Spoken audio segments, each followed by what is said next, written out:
Hey, what's going on, guys? I'm Ollie Just Gaming, and today I'll be ranking every vaulted weapon in Fortnite from worst to best. The only criteria is that it has to do damage, so throwable items and some traps will be included. The weapon will be ranked as it was at its best time. For the video, I will not be including Cupid's Crossbow, the machine pistol from Season 10, exclusive to Solid Gold, the submachine gun from last season, which is pretty much the P90, the pumpkin launcher, the snowball launcher, snowballs, vehicles, or any Batman or Avengers items. So with all that out of the way, let's get started. So coming in at the worst spot at number 54, this is the OG SMG. The OG SMG was a weapon that was just terrible. Introduced in Season 1, it didn't do enough damage. It once did 10 damage, and for an SMG, that's terrible. It also had horrible accuracy and a horrible fire rate. The pickaxe did 10 damage, so that just gives you more reasons to hate this gun. At the number 53 spot, we got the Scope Revolver. Again, just one of those weapons that you scratch your head and wonder why this was ever in the game. The Scope Revolver's accuracy was terrible, even though it had hit scan, and it seems like even if you've lined up your scope perfectly, the bullet would not hit. At the number 52 spot, these are bottle rockets. Something added in Season 7 and unvaulted for the 4th of July in Season 9. Something that is equally terrible as trying to pickaxe. How these would work is that you put them down and they spray rockets at your enemies. I guess it was kind of good for taking down structures, but the rockets only did 10 damage. Just a weapon that you have to give up an inventory space for and something that is not worth it.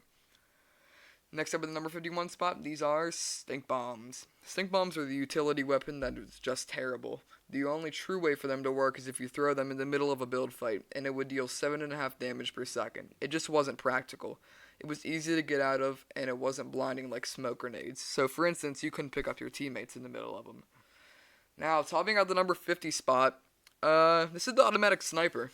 Just a buff version of the scoped AR.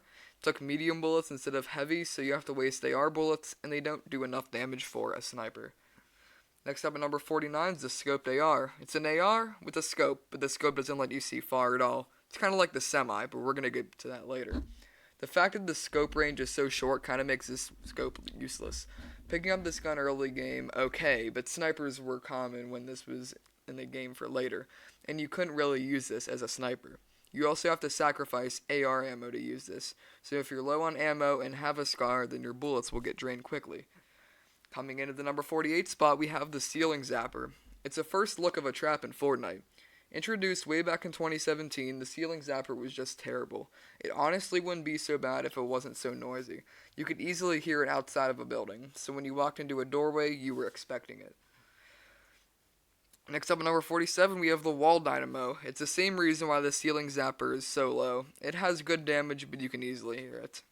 And in 46, we have the Zapper Trap. It didn't do as much damage as the Ceiling Zapper or Wall Dynamo, but it was a little bit quieter. You could still hear it, but it isn't even a trap. It takes up a precious inventory slot, so you most likely won't even be carrying these around. For the number 45 spot, I put the Burst AR. This isn't the FAMAS, obviously, because they're still in the game. This is the OG Burst. There's severe bloom in the weapon, the shots are very inaccurate, and damage drop-off really kills the weapon.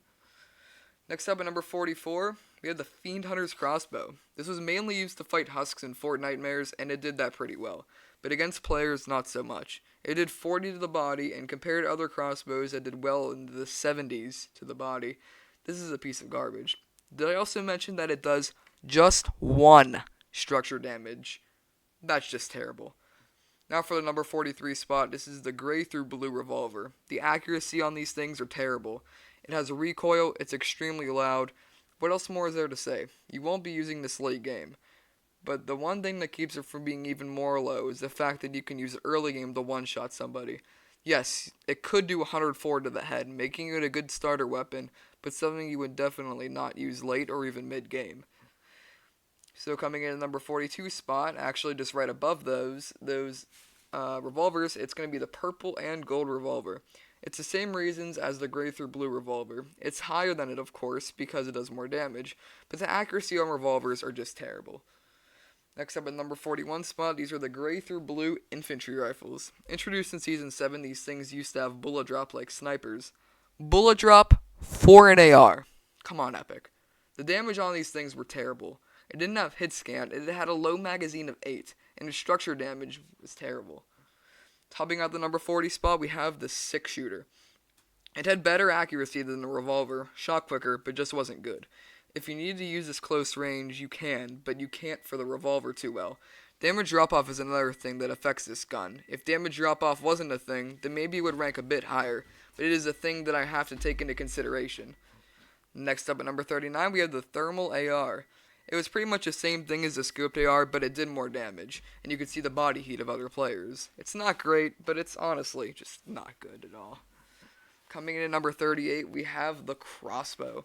Now, it does do massive headshot damage, but it fires too slowly. I feel like people really like to hate on this gun, and say it's one of the worst in the game, but it's really not. You have to remember that the Crossbow was introduced when Fortnite was still new, and 99% of players weren't all that great. That seems to be forgotten by most people, and I didn't put it in a great spot, but I put it in a spot where it really should be. Next up at 37, we have the Dynamite. A throwable item that comes in stacks of 3 and wasn't all too bad.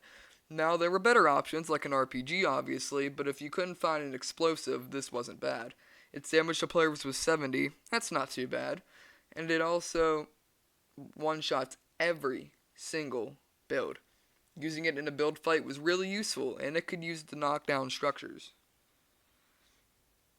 Coming in at number 36, the second sniper on this list, well, the first true heavy bullet sniper, it's a semi. It does the same amount of damage as an automatic sniper did to the head, but it just wasn't good. Its scope is very short, and that's never useful. But the reason that it's high is because it's the best long-range sniper in one shot.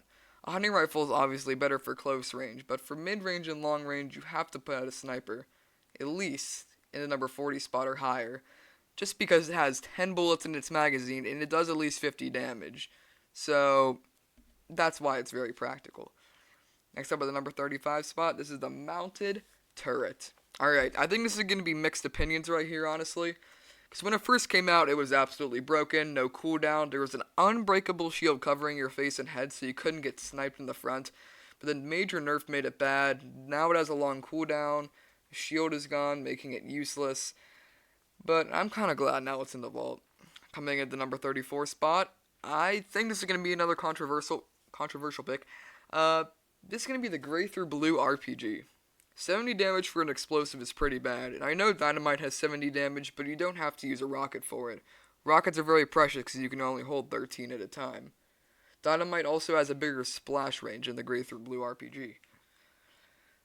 Next up at number 33, we have the Suppress Pistol. Listen, it's just okay. Dealing 25 damage isn't bad early game, but it's not really that good in the mid game, considering you can have a Scar that can do mid-30s damage. Its accuracy isn't the best, but it's very quiet, and it does have a very fast reload time. Coming in at number 32, the first shotgun, and no surprise here, honestly, it's the drum shotgun. 12 rounds, it's okay, but it has massive spread, which makes it practical unless you're point blank. It's heavily spammable weapons, and it was obviously targeted towards noobs, but you can easily mow someone down close range, unless they have a shotgun. That's a downside of the drum shotgun. It really doesn't dominate over any other shotgun, so if your opponent even has an SMG, you probably won't be able to beat them, because most people will at least have something like a gray tack or a gray hump. It's one of those weapons, like I said, that you really can't beat somebody if they have another gun from the same weapon class, and it has a really long reload time, and honestly, I won't be missing it. Next up, the number 31 spot, and another one that I think people will be a little mad about, it's the Flintlock. The Flintlock can't be used far range. It does dish out major damage, though.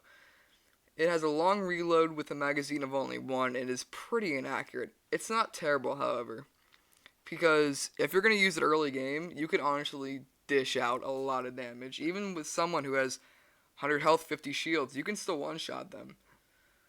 Topping out the number 30 spot, I think this is going to be the most controversial pick of all, but it's the LMG. Listen, you get 100 bullets in the magazine, and that's insane, but there are many reasons why it's not too great. First of all, even using point blank, it's inaccurate. Second of all, it has virtually no range. It seems like all the bullets die out after about 20 meters of traveling, and you can't kill someone who's far or even medium range. Another thing, it uses medium bullets, so you would need to have a lot of medium ammo if you want this. And you have to take into consideration that an LMG is fairly uncommon. So by then, when you find one, you might have a scar, and you really need to conserve those medium bullets. Another thing that I think a lot of people seem to overlook is that the minigun then was insane. It had no cooldown.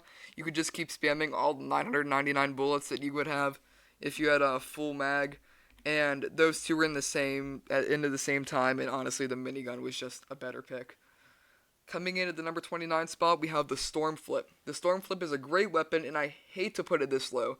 There are just other throwables that are better. It can be used late game to survive in the storm and deal storm damage, so that makes it pretty strong.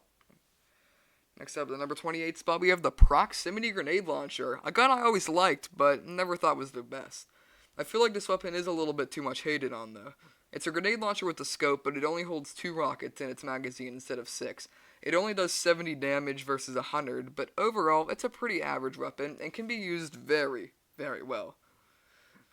Coming in at the number 27 spot in the official halfway point in the ranking, we have Clingers. The Clinger is a very good weapon. You can stick it to people. It has a wide blast radius. It deals 100 damage and comes in stacks of 3. And honestly, it is very solid. Coming into the number 26 spot, we have the Storm Scout Sniper. It does deal 86 damage, a bit less than the hunting rifle, but it does tell you where the next circle is going to be. So your squad can get a jump start on getting there. It's really a great weapon, but obviously 25 are better than it. And at the number 25 spot, this is the Grenade Launcher. It's a solid weapon and a great explosive, but the RPG and another explosive are better than that. It deals 100 damage and has a 6-round magazine, making it really good to shoot into builds. Unlike the RPG, you can't shoot it into a wide open area, but it's still awesome. Stay tuned. I don't know if you guys will remember that other explosive that I just mentioned. You'll see. And coming into the number 24 spot, this is the Gray through Blue Bolt. The weapon is solid, but I feel like it doesn't do enough damage for a sniper as uncommon as this. It's actually kind of common, but you really need a solid sniper if you don't have an RPG. They're fairly rare, but not impossible to find. The damage on these are 95, 100, and 105 respectively, and there are other snipers that are better than this. Next up at the number 23 spot, we have the Double Barrel Shotgun. Like the drum shotgun, it has a wide spread, but is strong at close range. The Double Barrel Shotgun has way more damage, and it used to do 150 to the body and 188 to the head. That was insane until the damage was dropped to 120 to the body and 150 to the head. It was alright, but I would certainly take something like a TAC, a pump, or a heavy over them. Coming into the number 22 spot, we have the TAC AR. The TAC AR is just okay. It could be used as an SMG since it takes light ammo and is very solid. It has high damage, but the only thing that keeps it from being higher is that its fire rate is a little slow. Another thing I want to mention is I think the only reason this was added is because the drum gun was unvaulted, so you could have an SMG with medium ammo and an AR with light ammo. Coming in at the number 21 spot, this is the Burst SMG. You can easily dish out massive damage since it's a 4-shot round burst. It does 26 to the body and 46 to the head, meaning you can dish out 186 damage at most with the single push of the trigger. It shreds players, but the only thing that it can't be used for is taking down structures. If all 4 shots hit, yeah, it can take down wood, but any other material will live. It is good for players, but not good for taking down builds. Now, topping out the number 20 spot, which I think is going to be a really forgotten pick, it's the Airstrike. The Airstrike was a very short-lived weapon and one of the shortest-lived weapons ever in Fortnite. And it only stuck around for 22 days, but it was insane. You would throw it, it would rain 20 missiles on builds that were actually pretty accurate, dealing 75 player damage. It was vaulted for the start of Season 10. The Airstrike is underrated for sure. Not to mention you can carry them in up to stacks of 4, which means you can rain 80 bullets down on whichever squad that you feel like wiping out. Next up at the number 19 spot, this is another very hated item, but I'm putting it high. It's the Poison Dart Trap. Passing through health and not shield, these things can fire up to 3 builds away. Not only that, but it deals 90 total damage, a total of 10 damage per second, with 9 ticks. And it sucks onto you even after you left the trap's radius. If you were anything below 91 health, you wouldn't survive, and I feel like that makes it a very good trap. Coming in at the number 18 spot, that, honestly, if you didn't play in Season 1, you probably wouldn't remember this, and these are the retractable floor spikes. These are still in Save the World, but obviously this is Battle Royale only. Basically the damage trap in Season 1, but it was a rare rarity and only did 125 damage. So that means at number 17, obviously it's the damage trap, just the 3 traps in a row. You can't hear it, it could be anywhere, and deals 150 damage almost instantly. Is there honestly much more to be said? Now, coming in at the number 16 spot, probably another forgotten throwable, the Junk Rift. The Junk Rift was an item that you would throw, and it would rain down, well, junk, such as cars or porta-johns on players. Dealing a direct hit within 5 meters would one-shot anybody, dealing 200 damage.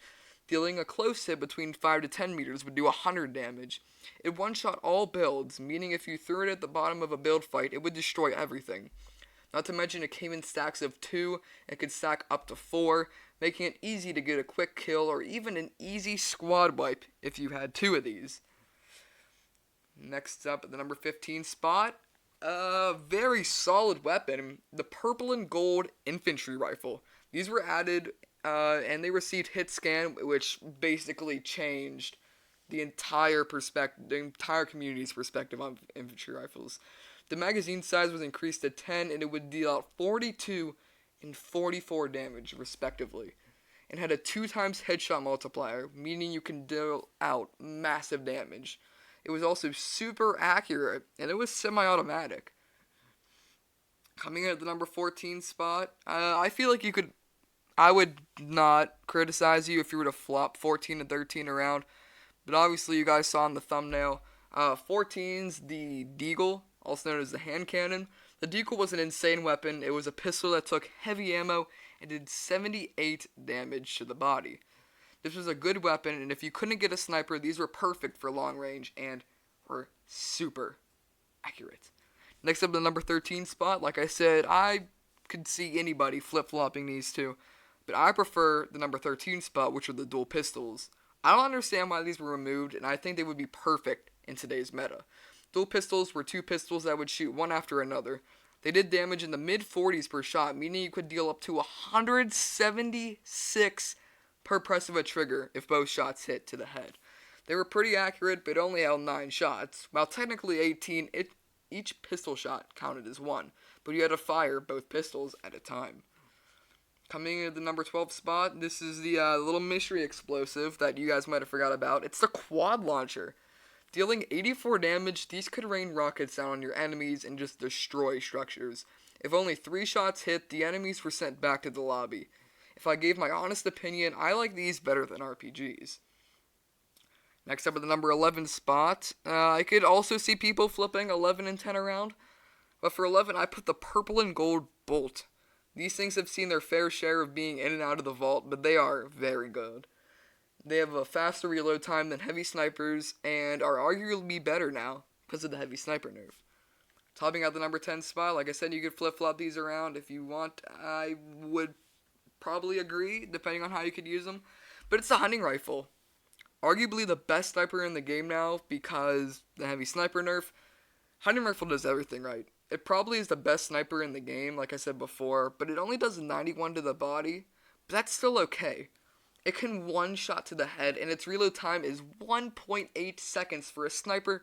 That's awesome. Not to mention it's the best sniper for one shot. It has no bullet drop and great no-scope accuracy, making it not just the best sniper in the game, but one of the best overall guns in the game. Coming in at the number 9 spot, I felt like I should put this a little low because of all its massive nerfs that it got, but I'm going to put the drum gun. I think in the beginning it was awesome, but from late season 9 to season 10, it wasn't fantastic at all. And the nerfs made it so bad that the community just started hating on it. I was taking gray suppressed SMGs over blue drum guns just because they weren't good like they used to be anymore. Remember, I'm averaging out the stats of a gun most of the time, and that's why it was vaulted. It was bad, but it used to be good. Therefore, it's a high ranking. Next up at number 8, this is the P90. The P90, also known as the Compact SMG, was a gun with a large magazine and a high fire rate. These things can shred through walls and players, and they're some of the best SMGs in the game. While originally starting out with a magazine of 50, it was soon lowered to 40, and honestly, 40 for an SMG that did about 20 to 21 damage was really good. Not to mention it was super accurate. Coming in at number 7, this is another probably forgotten one that maybe you guys expected to be a little lower, but I put the guided missile. This weapon was insane because you could guide it wherever you wanted, and at first you could make it last in midair for about 20 seconds. At the time it was introduced, it was by far the most broken weapon in the game. The only thing that keeps it from being higher is its huge nerf after being vaulted that made it worse. The time in midair was decreased, it wasn't as fast, and the damage was decreased. But overall, it was a very solid weapon. Next up, number 6, this is the Boombow. The Boombow was a controversial weapon in Fortnite because it was a crossbow explosive that was pretty broken. It took shotgun shells, and there was always extra of those. It took a very short time to reload, and even had a line. A line that would tell you exactly where your arrow would land. There was no, arrow drop as long as it was fully charged, so unlike having a scope on most snipers which would have bullet drop, you wouldn't have to worry about that. The actual arrow impact did 15 damage while the explosion did 100 damage, and 99.9% of the time they would hit together. The only time this didn't happen is if you shot somebody out of midair and it would only do 15 damage. That's frustrating. Alright, coming in at the number 5 spot, these aren't just some of the best vaulted weapons in the game, these are some of the best weapons of all time. And it's that heavy shotgun. The heavy shotgun dealt tremendous damage to the head and was very practical. Its fire rate was somewhere in the middle between the tac shotgun and the pump, but it had very good range and very good accuracy. But it's not the best shotgun in the vault. Next up at the number 4 spot is the Takas Mg. This is another weapon that has seen its fair share of being in and out of the vault, and it was the best SMG to ever exist. The Takas Mg only did around 20 damage, but it was incredibly accurate, had surprisingly good range, and no bloom. Its fire rate was incredible, and you could easily shred players in all types of builds. Coming in at the number 3 spot, the best shotgun in the vault. It's the combat, come on. If you weren't playing around during the combat shotgun meta, then you lost a lot of fun to be had. Introduced on the first day of Season 9, the combat was at first controversial since Epic vaulted the pump for it. I remember, I hate the pumps now. I used to like them, but I was even really mad whenever they vaulted the pumps and thinking like, what is Epic doing? Because nobody knew that these combats were going to be really, really good. People soon realized that it was broken. Its fire rate is almost 2 times of that of a tac shotgun. It has a 10-round magazine. It had virtually no spread and could be used at extremely long range, even more than the heavy shotgun. It was probably the most accurate gun in the game, but even after nerfs, it was still broken. But unfortunately, it was eventually vaulted in Season 10, probably for the best, because you basically needed a combat to win any battle. You can't go into a battle without having at least a blue combat. Alright, the number 2 weapon on the list is probably the most unfair, or maybe number 1's the most fair. Most unfair. I'll get a card for you guys at the end of the video, poll for you guys to fill out. But number 2, I put the Zapper. The Zapper only lasted 1 day in Season 1. It can be found only out of supply drops. Now, there's only one existing video of it, but I can't show it due to copyright reasons. But it took energy bullets, like Avengers items, and had 7 rounds in its magazine. It was basically a sniper, and it did 150 damage, even if your sights weren't very close to the person you were shooting at. It had to charge, kind of like the Boombow, but it only took about 2 to 3 seconds to charge. Alright, ladies and gentlemen, finally, coming into the number 1 spot, it's the Infinity Blade. The Infinity Blade was only available for a few days back in Season 7 on top of Polar Peak. Half the lobby landed there, and if you pulled it out at the stone, you basically won the game and had at least 20 kills. The Infinity Blade not only did 75 damage, but also gave you a total of 400 health and shields, 200 of each, with Siphon and permanent slurp effects, restoring 1 health or shield per second. It was like really, really broken, and Obviously, Epic saw this and quickly removed it in a few days, like the Zapper, but there will probably be no other weapon like the Infinity Blade. Alright guys, thank you for watching. I really hope you enjoyed the video, and please consider liking the video and subscribing. And be sure to join the fan Discord server, links are in the description, and be sure to follow me on all my social medias, those links are in the description as well. And I will see you guys next time.